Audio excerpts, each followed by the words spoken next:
ke na kira ba idan na samu zarar sami ba za na taɓa kowa ba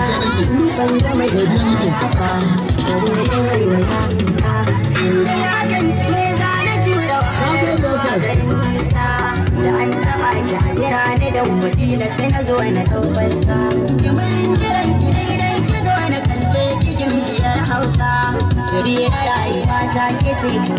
kira da ra'anta zuma ba ki daɗi ne ta kira da ta kira ya aka yi kira ba kiran da nan amsa na ziganin wakila zubarin mu kawai rikicin da ne nisa sun ba batun na fasa ko zaci nan ba da refansa wai daga kwasa ne ka asiriya ne kamar mafarki ne na san ki zo mataki ban da damuwa da zan buɗe gida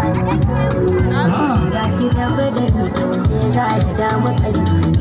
yau za na yi abokin da na tsane na da tausayi yanzu na zamo ya mafatauci mai gidar gudun kwana na kwallashe na sanar da iya mai ya kala da zuciya na ke kwatantar masu ko jawabi idan ba ke ina idan saka zuciya ta bar yabo ba da nasa amani ke ce kada muradina yawa na hannuwa kusa da godiya nake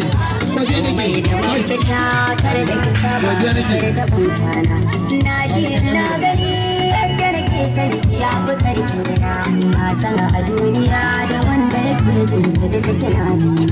soyayya rayuwa wani sa'in sai ta zama wutar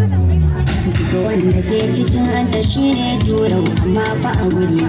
so na faranta rai da ruhi gaskiya godiya nake amana samari ya hakuri idan har mun samu so mu sasu mata ne hakuri idan har mun samu so mu sasu masoyi na da rana ne masoyi yana da rana ne